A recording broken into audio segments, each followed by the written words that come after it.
What's up, everybody? Welcome in to another episode of the 1796 Sports Podcast, where we will be previewing Tennessee's upcoming game, a homecoming game against Mississippi State, where Tennessee is a 24.5 point favorite last I looked. Yeah, I mean, this shouldn't be anything more than a chance for Tennessee to put any fans' worries away, kind of like a get-right game. If it's anything other than that, that'll be concerning. Mississippi State sucks. They're entering this game. They're 2-7 overall and 0-5 in SEC play. One of those losses is a home loss to Toledo. Yeah, And the worst part about it, I mean, that would be bad anytime. But Toledo usually is the top of the MAC, so you can at least feel somewhat good about it. Well, this year Toledo is at the bottom of the MAC, so they didn't even lose to like a good Toledo team. That's the sad part. But yeah, it's a tune-up game. Should be at least. What do you think, Ryan? yeah. I mean, we've been talking about it pretty much since the first bye week. Besides the Alabama game, like this should be a game where Tennessee dominates. Um, a lot of circumstances have prevented the domination from happening in each individual game. Um, but like if it doesn't happen now, I don't know when it's going to happen as far as domination goes. Like there's the good news is I see Tennessee, specifically the offense. We all know the defense is good, borderline elite. Uh, the good news is I see the offense getting better each week, fixing a certain part each week. And to me, right now for Tennessee, the last step is finishing a drive with points for the love of all things sacred. Yeah, I mean, you got to score points, preferably on your first offensive drive, but at least in the first quarter. Yeah. I mean, if you go in, I think like just because I don't want to see the meltdown. Can you imagine what Vol Twitter is going to look like if we go into halftime with like a 10-7 lead? No, it's going to be bad, and I wouldn't blame them at this point because we've talked about when we played when Tennessee played Florida and Kentucky. Um, you know, like I mentioned earlier, you're supposed to have domination. Kentucky's defense was okay. Florida's isn't good, but now you are legitimately, no hyperbole, playing the worst defense in the SEC by a pretty wide margin. It's one of the worst defenses in FBS. Yeah, they're dead last in the SEC. I only looked at the SEC stats because it's the most important to me. They're dead last in the SEC in yards allowed, passing yards allowed, rushing yards allowed, and points allowed. So, like I said earlier, if not now, when for Tennessee's offense? Yeah, I mean, so the only teams in terms of total defense, Mississippi State is 129th in the FBS. The only teams that have a worse overall defense than Mississippi State are Texas Tech, New Mexico, Utah State, Oklahoma State, and Kent State. So, yeah, it's going to be a problem if you don't come out and score some points now.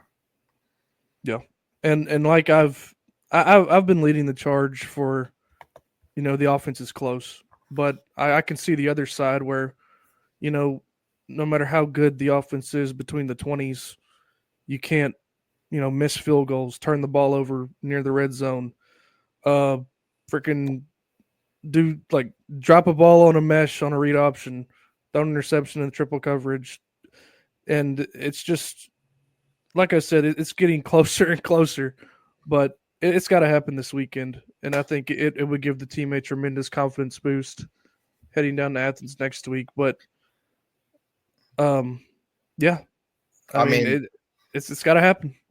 I do think it will happen.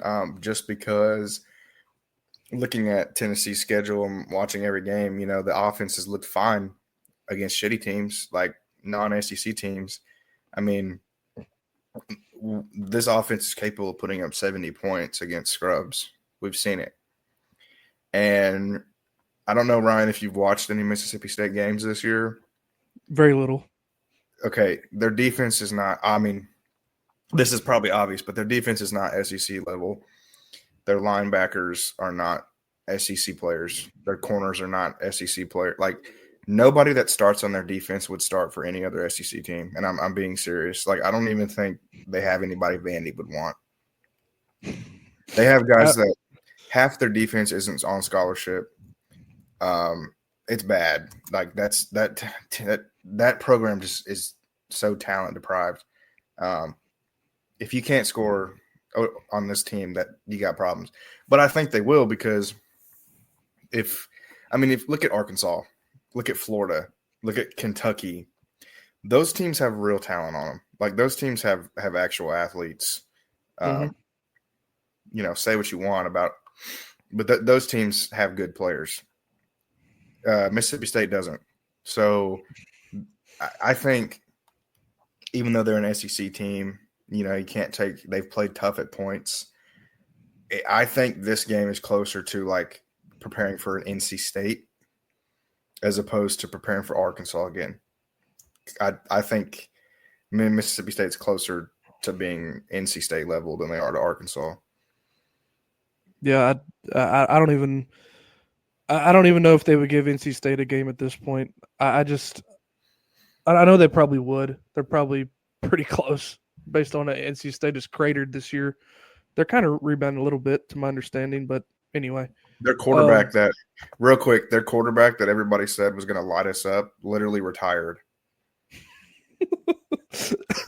Yeah, it's kind of different going from the American Athletic Conference or whatever dog shit conference they were in to, at least the ACC, which is borderline terrible too. But moving on from that, how does the offense rebound on Saturday for Tennessee? And the answer to me is number one, obviously, clean up the mistakes. I mean, that's a given. You're not going to blow out teams when you're turning the ball over and missing field goals and not finishing drives. But talking about the X's and O's, the good news for Tennessee is that Nico is getting better each and every game since the Arkansas loss.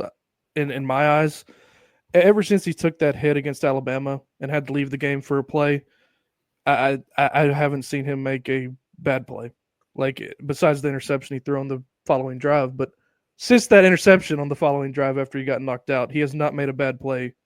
Just in my humble opinion. Well, dude, he completed 28 of 38 passes against Kentucky. So 10 incompletions last week, and I would say 6 of them weren't his fault. I would agree with you. And 2 of them should have been touchdowns. One of them was just a great play by a Kentucky defender on Kitzelman in the end zone. I'm not going to call that a drop, a pure drop. It's a play that could have been made, but like in the NFL, it's a touchdown, but we're not in the NFL, so yeah. I mean, it would have been a hell of a play by Kitzelman, and that leads into this. What Tennessee did with the tight ends against Kentucky should be the blueprint for Tennessee when they face the inevitable 6 or 7 minute coverage. Like literally every team has been playing against us. It's not a surprise anymore, and it looks like that's one of the keys to finally moving the ball against which I that. Fucking said 3 weeks ago. Yeah. We, in my, football knowledge, I was wanting like swing passes or those little wide receiver outs, but the tight ends seem to be at least a part of the answer. Yeah, I mean, that would work too. I mean, anything that gets the ball out quick in space is always going to be nice, especially with the athletes you have on this team. Yeah, and the tight ends, it wasn't just like, most of it was Kitzelman in the flats, but they hit a nice play to Stays up the seam. They had a play to Kitzelman up the seam as well that he took down the sideline. Like getting those big tight ends involved, I mean, they're, objectively the biggest targets in the pass catching game on any team. Like might be a good idea to throw them the ball. So Stays also, I mean, I know it's not sexy, but Stays has really impressed me as a blocker. I don't know if you've noticed that. He's a beast at blocking. It's one of the reasons that we brought him here. And I want to talk about Miles Kitzelman for a second. I don't think in anybody's wildest dreams even in the football building, they would expect Kitselman to be doing what he's been doing the last couple of games, Well, yeah, specifically in the last game because he was Tennessee's leading receiver, caught a big touchdown. Oh, and which he said in the post game was an improvisation. Like he saw mhm. Nico's first read was gone, and he just snuck to the back of the end zone, boom, touchdown. Like, Well, we've never seen it. Like he never scored a touchdown at Alabama.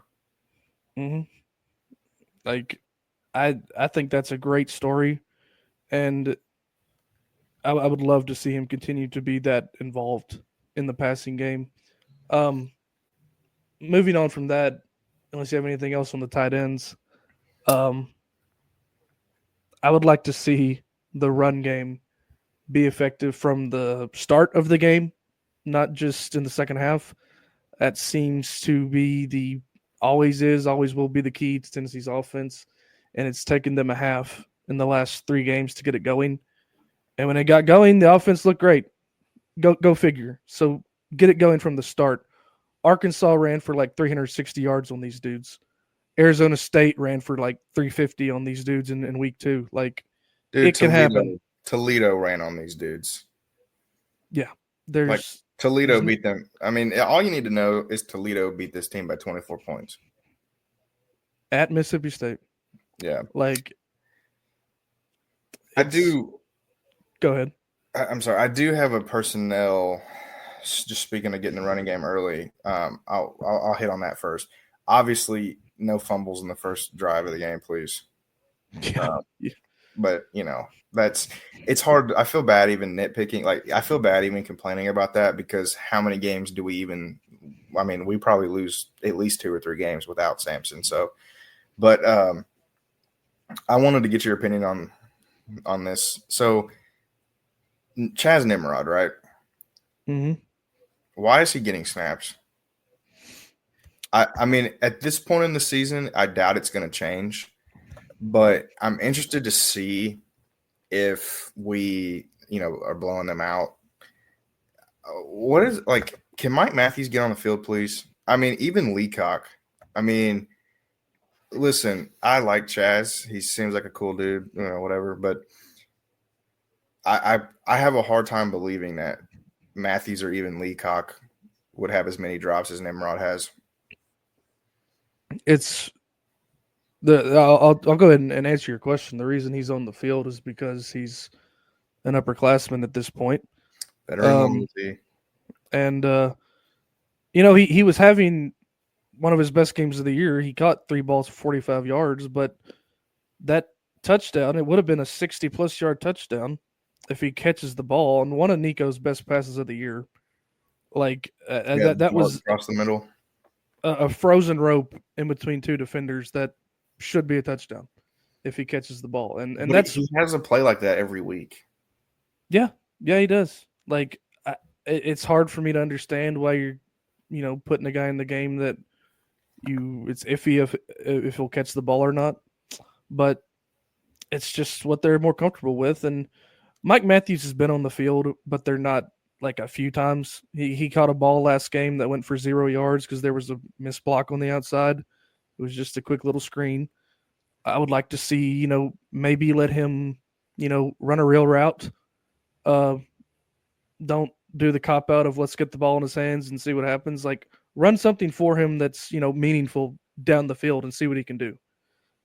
I mean, I know that like this offense isn't the simplest for. It's not the easiest for wide receivers to get down. I mean, he's young. Like I get that, but at some point, like I don't think Heupel's offense is leaps and bounds more complicated than what they're running in Tuscaloosa, and they have a 17-year-old who looks like prime Randy Moss. Like I think at some point, the talent wins out. Yeah. Yeah. I mean, I totally agree. And that's has been one of my main gripes with Heupel. I'm sure it's been one of yours too, is the loyalty when, you know, you haven't been given much in return to upperclassmen. Um, but Heupel knows what he's doing. I don't pretend to be an expert on personnel decisions, but just from where we're sitting, there's no reason Mike Matthews should not be getting more snaps in that position, running the same routes Nimrod is. So we'll see how it goes. And I mentioned it with Eli in our last episode. Like with Squirrel White clearly being injured, he's not full health. I know no one is at this point of the year, but Squirrel White went to the hospital in the middle of the Alabama game, and he caught 2 balls last week. Like he's not going to be the Squirrel White we'd hope for this year, and it's unfortunate, but you have to give Matthews a shot in that role and not just Nimrod. Like if you told me, you know, like I would have bet a lot of money that if you put Mike Matthews in that same route on that same ball on that same play, he catches that ball. Yeah, I mean, for sure. But I mean, like at the end of the day, I mean, as long as you keep winning, it feels nitpicky to even bring this stuff up. But that's Winning cures all. I mean, I do want to get into, unless you have anything. Do you have anything else on our offense? I do think it's going to be an interesting night in the backfield because Deshaun Bishop is confirmed out Yeah. as of tonight. He will not be suiting up on Saturday. So, well, I don't know if Seldon's going to be back in the fold or if they're going to go with Sampson. Obviously, Khalifa. well, they went with Peyton Lewis against Kentucky, so it'll be interesting to see who's been getting those reps this week and who's earned those snaps. Spelling Sampson. I mean, and Peyton Lewis did look good on the drive that he scored on. Yeah. Like they gave him the ball 8 times, so they trust him at least 8 carries worth. So it'll be interesting to see how it shakes out. But go ahead with your next point you want to hop into. Yeah, I was just going to go on the opposite side. We talked about Mississippi State has one of the worst defenses in the country, regardless of division conference, but their offense is not abysmally bad. It's just normal. It's just average, mediocre. So total offense, they're in the 60s out of 134. Their rushing offense is in the 80s, and their passing offense is in the 40s. So their passing offense, they can actually pass the ball a little bit. They have the 41st passing offense, which isn't terrible. So they do most of their damage through the air. Van Buren isn't a horrible quarterback, but he didn't have a whole lot to work with. Our Tennessee, meanwhile, we think it's one of the best defenses in the country. I think is fair to say. So do you think is there any matchup or any worry that you have for how we match up against the Bulldog offense? I mean, it's certainly an offense Josh Heupel knows because him and Jeff Lebby are buddies. They coach together. If it just looking at it personnel wise, the answer is no. Hell no. I don't have any worries. You have a true freshman quarterback taking lumps in the SEC. And Van Buren, because of the injury to Shapen earlier this year. And the position players outside of that, the skill position players, I mean, Devon Booth isn't striking fear in anybody. Johnny Daniels ain't either. And most of their receivers are transfers. Like it's kind of a ragtag group skill position wise. 100%. They're a one man show. I mean, Kevin Coleman Jr. is a legit receiver. He's their only option. He has 57 receptions for 688 yards. The second place person on their team in terms of receptions has 28, and it's their tight end. So, like, Coleman is the only receiver that they even try to get the ball to. So, you got to think Jermod's going to have that on lock.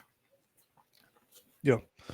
I mean, that's the answer for who you need to stop offensive-wise. And after that, it's just anyone's guess. I mean, they can't run the ball. They can't they, like you said, their running backs are Jags. Um, Van Buren doesn't run. I mean, at all. Shapen ran more than he did. Yeah. So that's not, in the past, quarterbacks that can run have caused problems for Heupel in the past. But that's not something you have to worry about this weekend. So it's literally, they have a legit SEC tight end and they have one legit SEC wide receiver.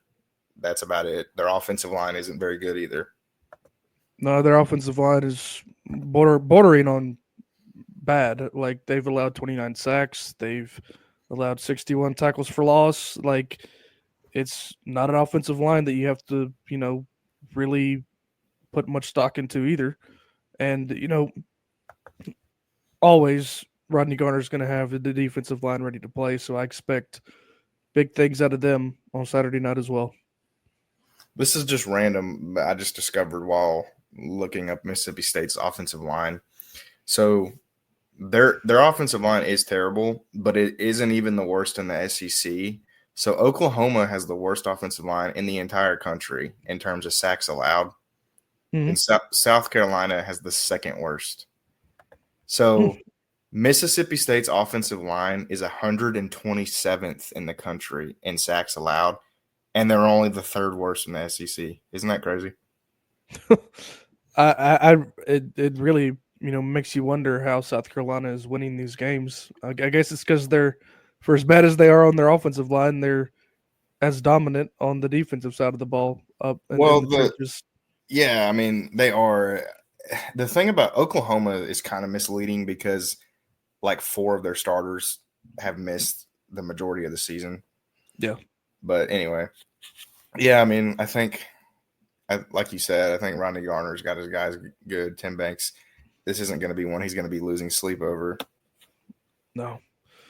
No, certainly not. Um, uh, like the only concern. I mean, you already talked about Nimrod.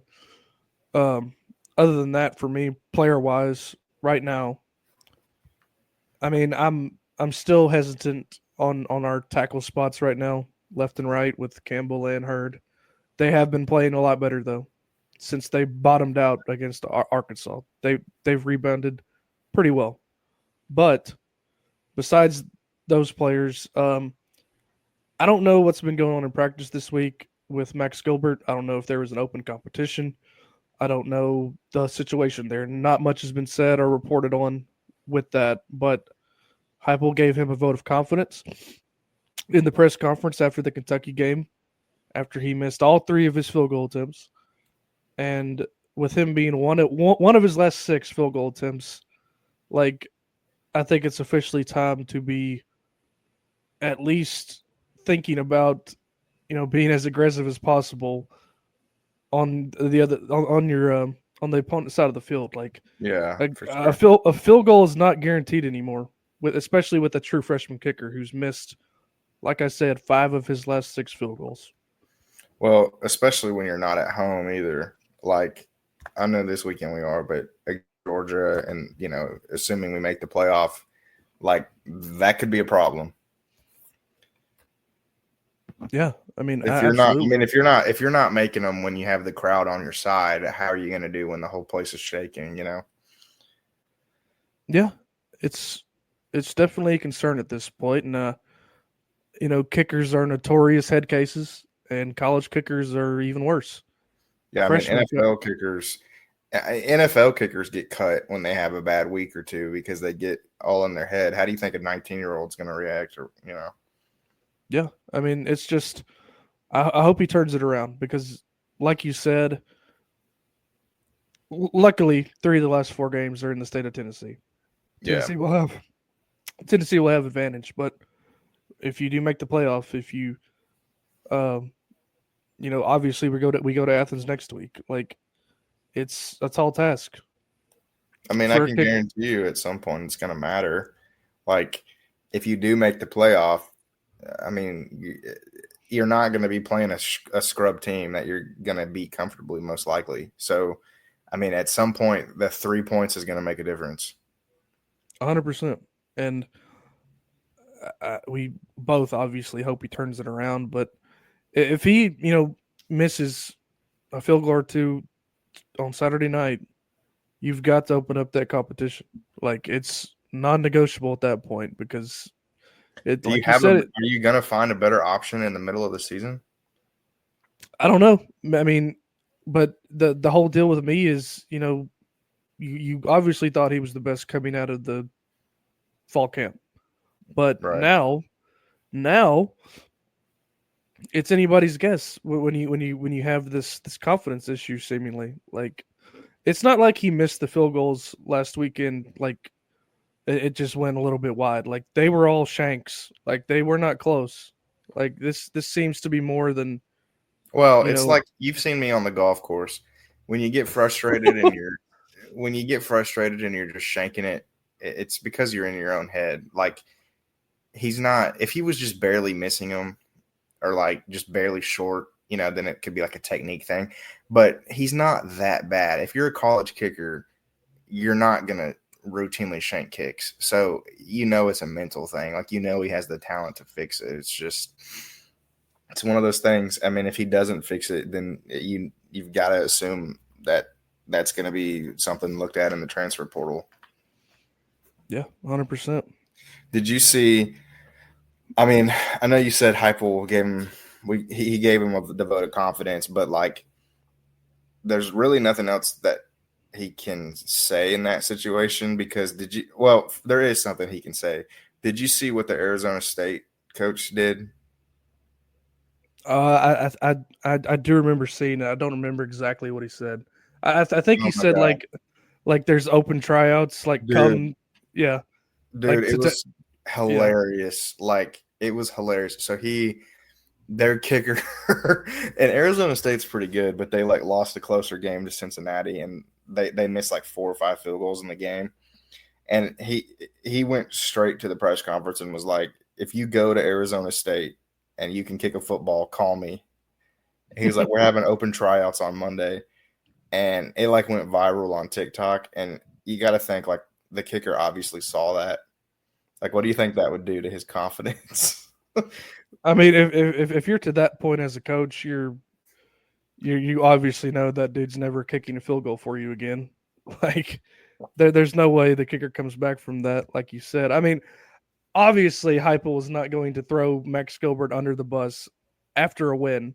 Like that was never going to happen. Yeah, he shouldn't have. I was just Like I totally agree with that, but I think there's a middle ground that I would like to have seen him say, but Heupel, like he lies through his teeth in press conferences. He always has. Like it's what coaches do.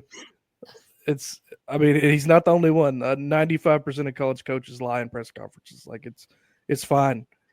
Like but obviously you don't want to go to that level that the Arizona State coach did. So the bottom line is it's going to matter at some point if the season goes how we want it to go, and I don't care who's making the kicks. It just they have to be made. So that's all I'll say about that. yeah. I mean, is there anything else that you feel like needs to be said about this specific matchup, or do you want to get into predictions?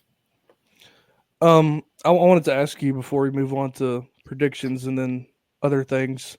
Um, what do you want to see from the offense? Specifically to give you some more confidence heading down to Athens next week. Simple. I just want to see what I saw against NC State, what I saw against Kent State. Obviously not. I'm not expecting it to that extent, but I want to see cohesiveness. I want to see scripted drives that result in points. Mm-hmm. Not. I'm not asking for a lot, really. I want to see cohesiveness. I want to see the flashes of what we saw at the beginning of the season. And that's really it. Yeah, for me, it's that simple as well. I want to see a score on the first possession. Not Yeah, I want to see a touchdown on the first possession, and I think a lot of the issues we've been seeing will resolve itself from there because 100%. Takes you're pressure off the defense. yeah, And just like with kickers, you're still talking about college kids on offense and defense too. Confidence matters, and if you get it going from the 100. start against the team you should dominate, we will dominate them. Like Yeah, I that's mean it's simple as that. I mean, look at our box or look at our schedules. Like look at our schedule. I know the level of opponent is obviously different. I'm just bear with me. 69 points, 51 points, 71 points. That's how Tennessee started the season, right? mm-hmm. Since the Kent State game, the Vols haven't even approached half of that output. Yeah, Like 19 or 25, 25, 14, 23, 24, 28. So I'm going to amend it a little bit and I'm going to say cohesiveness, first possession points. Break 35, please. yeah. If we don't break 35, then I'm going to be highly, highly, highly worried, disappointed, you name it. Because, like we said at the beginning, if not now for the offense, it's probably not going to happen. Yeah, So I mean, if you can't turn it on against the 128th defense, you're not turning it on against the second defense. no, no. Um, Prediction wise, um, I'll let you go first. Yeah, I mean, I do think it could go a lot like the NC State game, actually. Um, I'm not going to predict that lopsided just because it's kind of like, you got to show me that again before I believe it.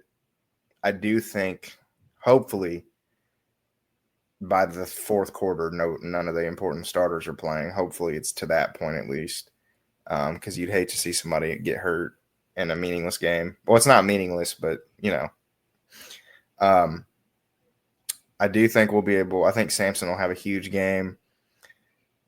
I think there'll be absolutely zero problems running the ball. Um, and I do think I'm going to give Mississippi State the benefit of the doubt because it would be very easy, very, very easy for them to have quit considering they have no chance at a bowl game and, they got blown out by Toledo. So it'd be very easy for them to quit, and they haven't. I mean, they play tough pretty much every week. They did get blown out by Arkansas, but I mean, they lost by 10 points to Georgia, 10 points to A&M. Like, they're still trying, at least. So I do think they will score a little bit. But I'm going to go 38-17 Vols. And I think it's not even as close as that score. I think it'll be like 38-10 and then they'll get a score at the very end to make it look a little bit better. Yeah. Like you said, Mississippi State, to their credit, has not. Jeff Livy has them playing hard, even with 7 losses, which is commendable. That's how you build culture in your first year as a head coach. And I don't think they're going to come in the Neyland expecting to get killed. I think they'll put up a fight for a decent portion of the game. I don't think. I don't think their offense gets shut out. I don't think they get less than 10 points because it's a good offense. It's decent enough to score some points. And I, but with that being said, I am not even considering the fact Tennessee loses this game. I like we've been talking about. I think this is the game for the offense where it finally comes together. Mm-hmm. Um, and if it doesn't, we have serious issues moving forward. Yep. I mean, you're going to be playing Mike Vrabel football to win games if you don't do it against this team because it matters too for the coach's confidence. Like, why would I trust my offense when they haven't gotten over 30 points since September? Like, it's going to affect how games are coached moving forward, and I think eventually the defense will snap if this game doesn't go well. I mean, they've had to make big plays in our last 3 wins to put the game on ice. And I don't expect that to happen this week. I think the offense finally doesn't shoot themselves in the foot. I think they get to 42 points, and I'll give Mississippi State 14. and we will be moving to Athens with a healthy, nice resume building win, and hopefully gives us confidence in the final stretch of the season. Yeah, I mean that's all you're really looking for at this point in this game. Because I mean, I don't think. I mean, it's college football; anything can happen. But I don't think anybody's like seriously considering a loss. Um, Arkansas is good enough to beat you when you're not on your A game, as they proved. But Mississippi State, I think, is bad enough that even if we don't have our A game, our talent is just too good to lose to a team like this. So I think, worst case scenario, you're looking at like a 24-21 type game. But Yeah, if everything goes wrong for us and everything goes right for them. yeah, I mean, you can say they kept Georgia close, but Georgia's been weird. I mean, Kentucky kept it close against Georgia. So Georgia is just weird this year. They played down to their opponent. So Yeah. Um, we will be wearing Summit Blue accessories for this game. Um, and and I Ryan hates fun. no, I don't hate fun. It's not that I hate anything. It's that I love our. I don't give a shit about the accessories. Wear that all you want, but I just didn't understand the campaign for Summit Blue. Attire, talking about the jerseys or pants or helmet. I never want to see any thread of Summit Blue on our jersey because I think that's nonsense. We have the best uniforms in college football, and half the fucking fan base never wants to wear the shit. I'm glad they're not wearing all orange like they have for the last two homecomings. I'm glad they're wearing the traditional. I like it's just it pisses me off enough that we wear gray. Like I want us to wear orange and white because Tennessee wears fucking orange and white, and if that's a wrong take, then I guess I'll just be wrong. So what about what's your opinion on the Halloween jerseys then? I'll deal with the Halloween jerseys because it was Eric Berry's idea in the first place. Like, and the gray jerseys were Butch Jones's idea. Like, Which it is really another reason why they should be destroyed because they're listen, I agree with you. When you have something perfect, don't fix it. Like nobody asked the Raiders to change their jerseys. Like we shouldn't be trying to spice it up either. But I will say this. I would be in favor of the Summit Blue alternate jersey if you got rid of the orange helmets and the gray jerseys. yeah. The smoky grays are fucking horrible. I don't care what anybody says. It's horrible. And the Condred's jerseys are one of the worst jerseys I've ever seen worn on the field. That the since the like only one of the gray jerseys hasn't been a abomination, and that was the ones that they wore in 2015, 2016, and then in 2022 against LSU.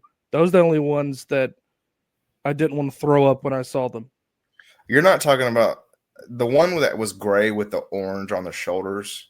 The one from last year against Austin P. Yes, that was horrendous. I'm talking about the ones that Nike first did for Tennessee and Butch Jones is two of his last 3 years, and the ones that we wore against LSU because it was the same uniform.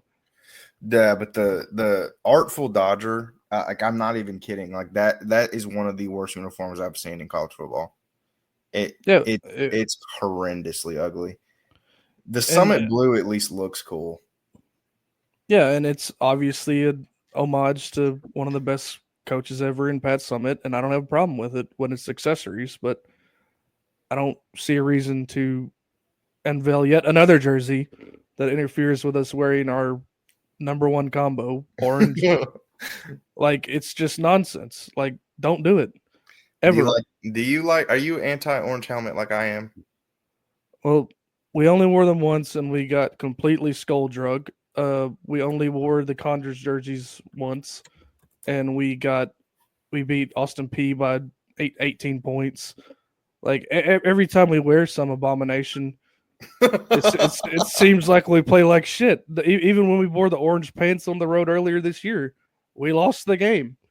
Like I know it has nothing to do with the jerseys. There was other reasons that you know those games happened besides the jerseys. We played bad, but when I have a bad memory to stick with it, it doesn't help. So For no, sure. I hate those too. But Well, that's all I'll say about the jerseys. I just yeah, wanted I to mean, we're in agreement there. Like the accessories are cool. Like the Summit Blue with the orange is just something sweet about it. But don't mess with it if it's not broken. yeah. I mean the accessories are enough. Um, and that will conclude Jersey talk with Rice and Brian. Rice and Brian, yeah, Bryce and Ryan. Yeah. that works. Ryan and Bryce, but a piece of news today that I wanted to speak on.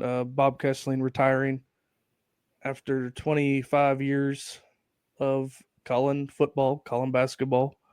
Um, for people our age, Bryce, he's the voice we grew up with. We didn't have the pleasure of growing up with John Ward, but I think Bob Kesling got pretty close in my book. I mean, just as far as nostalgia goes for me, like he was the voice I listened to in the car with my dad and family, listening to Tennessee games. And I'll miss him. Yeah, for sure. I mean, it's his voice is like nostalgia personified for me. Yeah, It's just he's a legend. He's like you said, he's our John Ward. Um, I wish he got a few more like big games. I wish he got the opportunity to like call like a few more like amazing moments, But yeah, amazing career. Wish him the best in his retirement. I do want to talk though about possible alternatives real quick, like replacements. You know who I'm gonna say. It's been floated by a lot of people already. yeah. Um, I don't know how he would say no because I mean, if he does say no, and we're talking about Mike Keith, by the way, if he does say no, it's got to be out of just not wanting to change at this. I mean, he's older, he might not want to change at this point. He's been in Nashville since the beginning of the Titans, Yeah. so my whole life. So, but I mean, let's just call a spade a spade. I mean, Ryan and I are both Titan and Vol fanatics.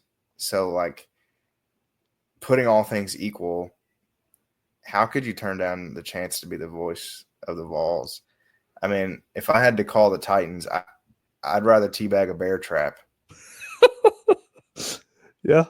I mean that I don't think any normal person couldn't factor that into the decision to call a better product. Not to mention he went to Tennessee. He had a radio show in Tennessee in Knoxville for years before the Titans gave him the call. He was in the booth with John Ward, just like Bob Kesling was before he got the job.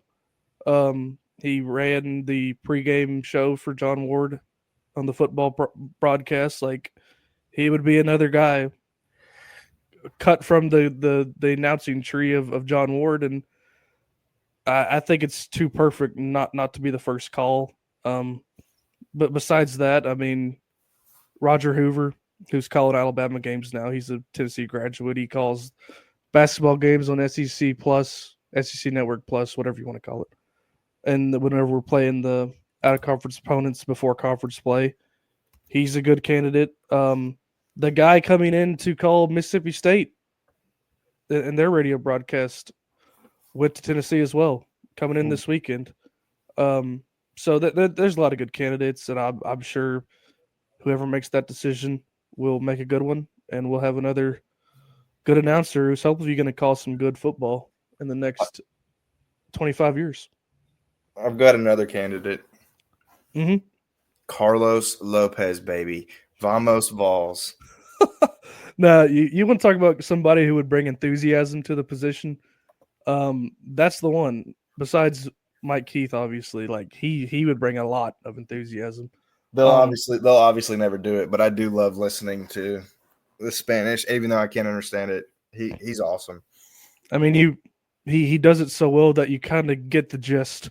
Right. Like, um, the last thing I'll say about Bob Kessley, unless you have anything else, um, when John Ward retired, Tennessee won the national Yep. championship in football. Yes, So sir. we'll see what happens. Um, Speaking of national championship, I just figured real quick we should briefly touch on the college football playoff rankings. yeah, Um, it came out Tuesday. We haven't made a big deal about it because it's the first one and it's going to change every single week.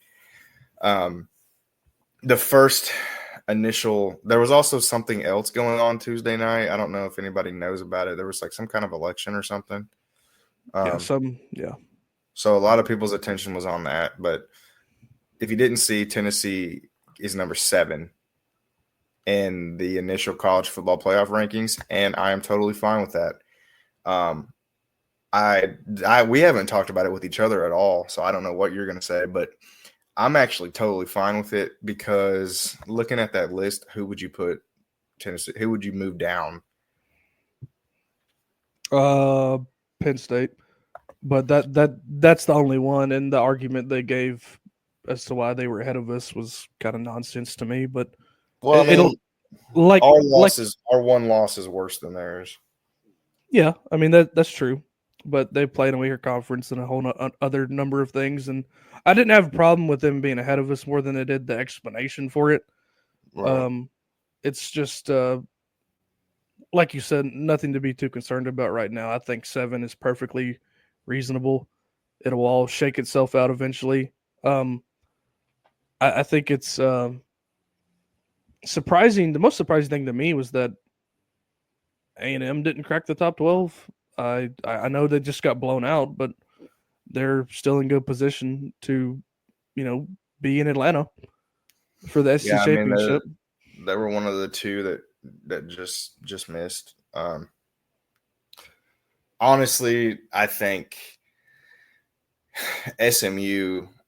I think you honestly could have made the argument. It would never happen just because of like brand recognition, but you can make the argument SMU should be in over Alabama.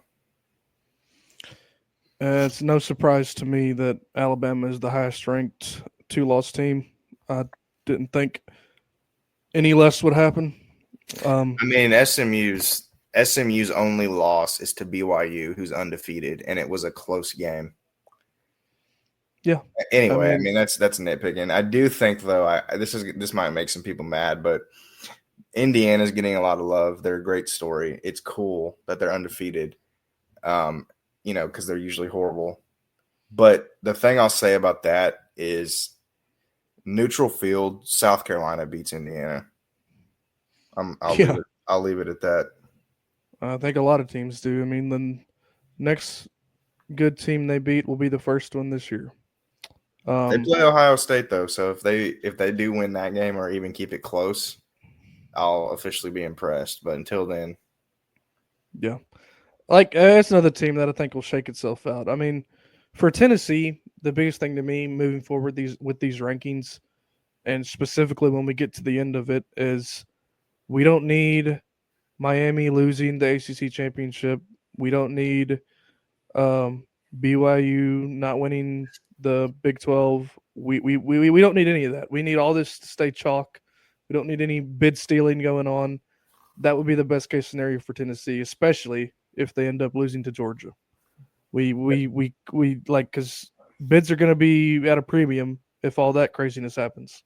yep. So, um, I wanted to touch on some basketball before we conclude here tonight, Bryce. We'll start with the ladies first, as always. Uh, Normally our policy, ladies first. Uh, I think the Lady Vols. I know they're playing bad opponents at this point, but in both of the times they've gotten on the floor this year, they have scored 100+ points. And it is 20 times more exciting than anything we ever saw from Kelly Harper's entire tenure. Yeah, the Lady Vols have looked great so far. They scored 100 and 1 against Samford, 90 against UT Martin. Not exactly South Carolina and Iowa as your opponents, but you'll take it. I mean, like you said, it's more impressive than anything we saw from the last regime. It's very exciting. Um, from everything I've been reading, Kim Caldwell runs practice with a 10-second shot clock, a la the Houston Rockets circa 2018. Like they're going to get up shots, and furthermore, they're going to press when the shots go in. And for the most part, I think Tennessee will overwhelm the other teams that they are clearly better than. Like it's not going to be a problem. And for the teams they are less talented than, it's going to be hell on earth to play the Lady Vols this year. And I think good things will happen for that program this year. Um, Talking about the men now, did drop the exhibition to Indiana, but I almost prefer that result, especially when the game doesn't count. Go ahead and bring them down to earth now. So they have some things to work on before the games even count. And they were able to win by 16 against Gardner Webb on Monday night in their first action. And Chaz Lanier looks good, a lot more efficient than he was in the exhibition against Indiana. He scored 18 points. Jordan Gainey, 7 of 9 shooting. Uh, Zakai Ziegler getting almost a double-double like always. Um, the only thing that concerns me about the men right now is post play, post defense. I think that's going to shake itself out though, because you do have a lot of options there with Milicic, Ogpara, um, JP Estrella, Cade Phillips. You have enough bodies there to where I think something can be figured out for that area of the game to be effective for Tennessee. I mean, But we the other, know Clark can get rebounds at least. yeah, for sure, and also he's dealing with a hip pointer right now, which if you've ever had a damn hip pointer, I mean, it will certainly affect your everyday life, much less playing D1 basketball. So it is. I think it will all shake itself out. The other concern I have with Tennessee basketball is there's still not a point guard besides Zakai Ziegler.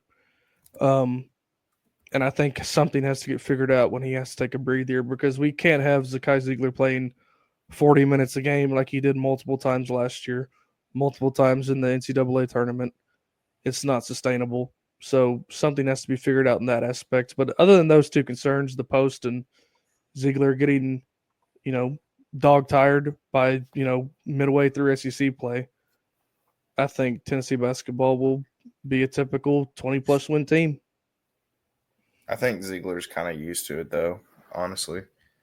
Um, and I don't know. I mean, I don't know if this is a thing, but Chaz Lanier has played point guard before. Just saying. Yeah, it's going to be him or Gainey whenever Ziegler's not in the game in my book. Like, and I'm pretty sure Gainey got most of the minutes at the one on Monday night. But like you said, Chaz is a legitimate option there too. So I think they'll figure something out there. And the good news is this team is talented. They look very very athletic. Um, and I think as the season goes on, especially in this first month, once you get to the Thanksgiving tournament and moving into December and finally into conference play, things will get figured out before we really get to the games that matter in the SEC. So I have full confidence in Rick Barnes and the boys this year. I do worry a little bit about depth, just a little. I don't think our bench is as good. Um, I think, you know, I don't know. I mean, we'll see how it goes as the season, progresses. But last year, a lot of our shortcomings were masked because we had Dalton Connect. So it'll be interesting to see if those shortcomings appear again this year. Is there going to be anybody to bail us out? Yeah. I don't know.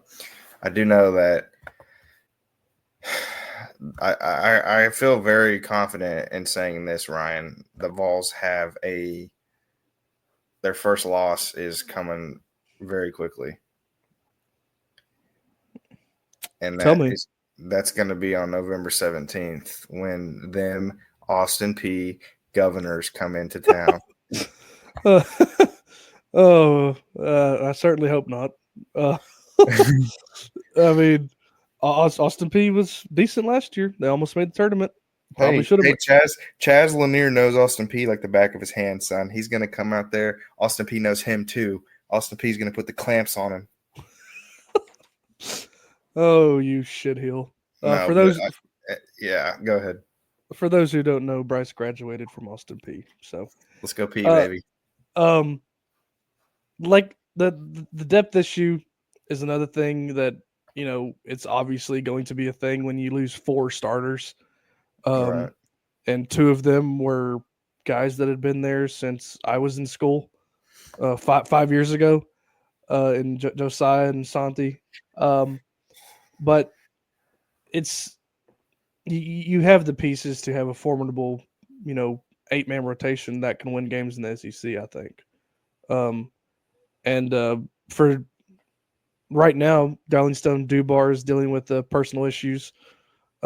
He's not practicing with the team right now, but Rick Barnes, it doesn't sound like it's anything to be concerned about, affecting the team long term. The team loves him, is what Rick Barnes said, and they're behind him 100%, and they're there for him for whatever he needs in whatever situation he's going through.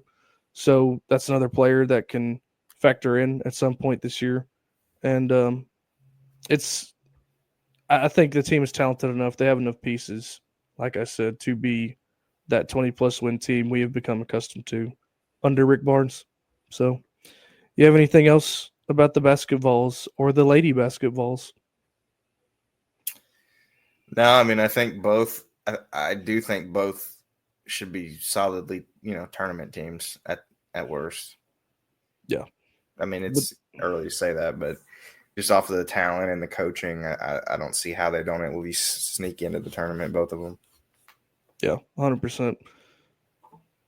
All I right, mean, buddy. I don't know if just last thing I'll say before we get on out of here.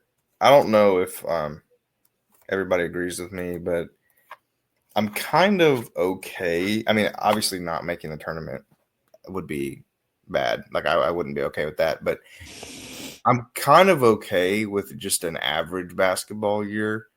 Um, just because, the football team right now is special. The baseball team just won the national championship. Basketball was magical last year. Ricky, I just there doesn't need to be that much pressure on him for this season. I don't think. Like, I don't think anybody has. I haven't seen any of our fans that think we're like going to win the national championship, but I don't think this is the year we break the Final Four streak. I'll go out and say that, but I do think, at least make the tournament. That's all I'm expecting out of this season. Get a tournament win, maybe, but I'm not expecting, like, it's not one of those seasons where it's like get to the Final Four, it's a disappointment. Yeah, I think for this year, it's get to the second weekend, see what happens. You know, anything past the Sweet 16 is gravy. Like, it is what it is.